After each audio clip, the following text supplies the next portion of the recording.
Well, hello there, bibliophiles. We're talking more books today.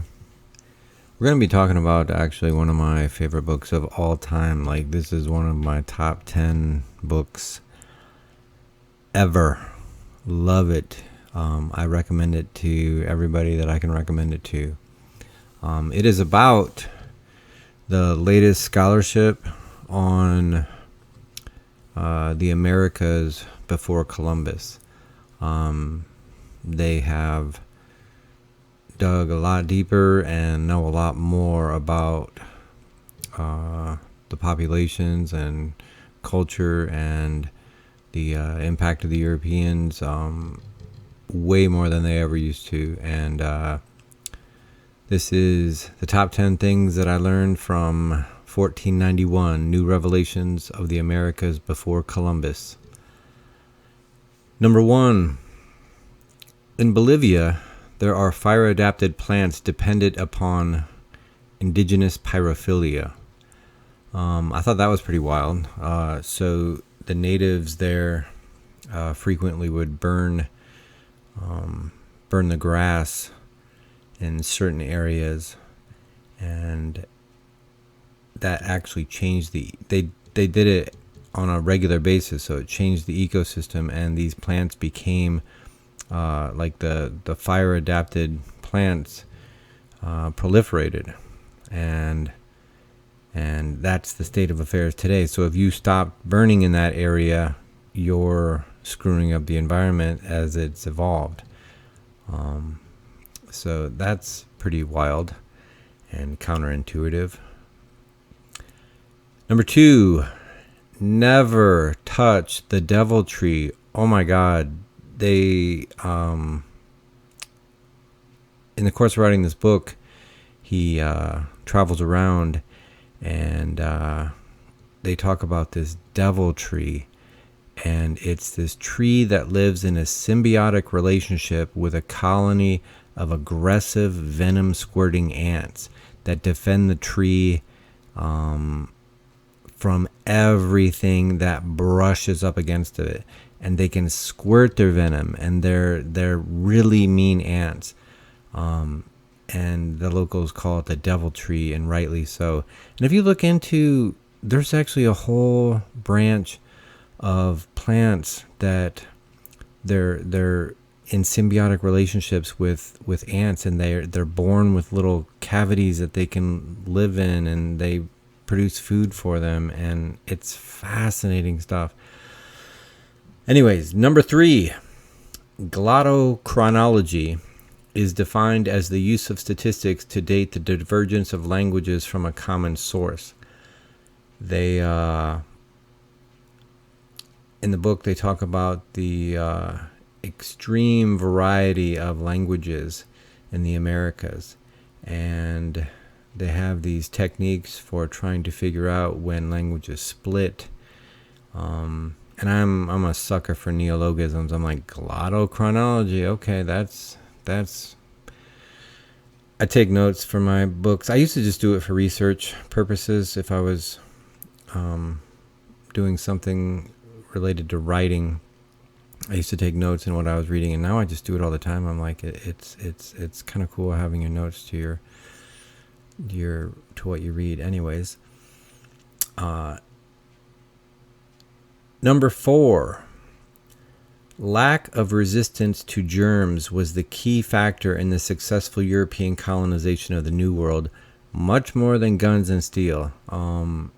That's something that this book really makes clear, is it was wave after wave after wave of so apparently, even though both the New World and the Old World had agriculture, they didn't really have that many domesticated animals over here. They had like llamas and dogs, and so pigs and cows and goats and sheep and all these things that things jump species and give us diseases, we had immunity to. So when we came over, it wiped them out. Like 95% of their population. That is an unimaginable occurrence. Number 5. In 1491, the Incas ruled the largest empire on the planet. So when Columbus came over here, that was the biggest thing there was. There was no empire at that time that was bigger than that, and they are fascinating. Like all he talks about, kind of the primary civilizations that we kind of know about, like the Incas and the Maya and the Aztecs. But he also talks about some of the lesser known ones in this book, and each one makes you want to dig into their individual stories. Like you just hear a little bit about it and you're like, oh, this is so fascinating. How did school make these subjects boring? Like, these subjects are fascinating.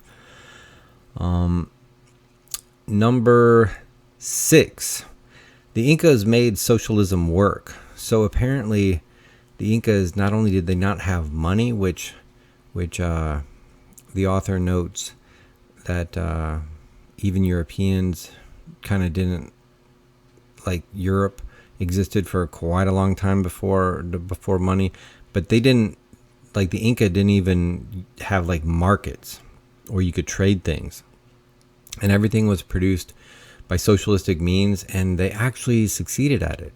It was such a totalitarian system that they had surpluses. They had no food shortages. They had untouched goods that were just laying around. They made it work, but it would be presumably the price to be paid was a little higher than most people would want to pay to make something work. Number 7. Scholars now estimate that the Indian population in 1491 AD was between 90 and 112 million people. So when Columbus and when Cortez and when these guys came over and they encountered the first people they encountered, that's the tip of the iceberg. What they never saw died before they got there. They were, the pandemics, wave after wave of pandemics wiped out everybody, and that's where this fallacy that the Americas were sparsely populated comes from, is because the diseases, they had not only no immunity, but their immune systems had like less diverse genetics to work with, so it makes it even less efficient. Number 8. The Olmecs knew about 0 before 32 BC, and that is earlier than a lot of cultures. Although I actually have 2 books that are specifically on the subject of nothing but 0. And for some reason, scholars say that 0 is invented when you have the sign for it. Whereas you can utilize the concept of 0, but just leave a blank space since there's nothing to represent with nothing. If you do it that way, well, that doesn't count as 0. So you could use a 10-digit system with zeros and everything, and if you use spaces instead of zeros, that doesn't count as using 0. So I think that's absolutely bizarre. But nonetheless, the Olmecs knew about 0 before 32 BC. Number 9, the soil in the Amazon rainforest is unfertile.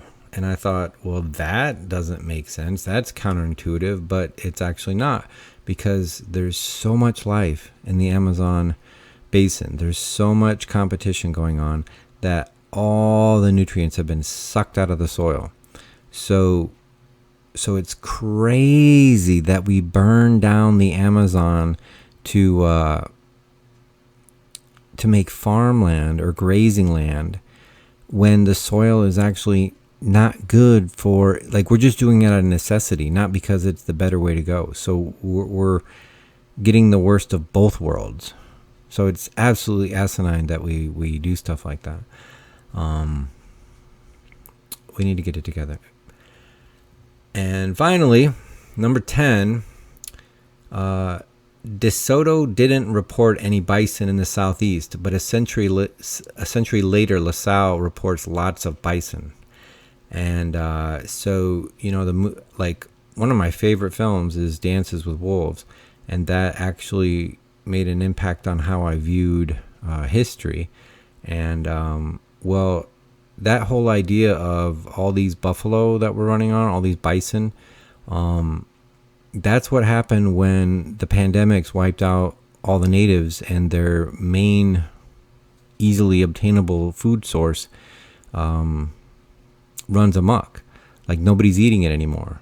Like you go from, let's say lowest case scenario, 90 million people, and all of a sudden you wipe out 90 to 95% of them. Well, then the buffalo populations explode. And so we have this false impression that buffalo were just running around over here. No, they weren't. They were kept in check. Their populations were kept in check. This book is amazing. Like I said, I take notes to books, and I took so many notes to this book that it's literally like every 4 pages I was learning something new. Every 4 pages. It's a 387 page book. I rarely am writing this many notes. Like I also don't have an easy system for writing notes. Like I can barely read my notes when I write them because I'm kind of balancing it on my leg. But whatever. Get this book. Don't even delay. Get this book. Order it. Go to the store. Buy it. However you want to get it. It is worth its weight in gold. I love this book. Recommend it to everybody. And you're welcome.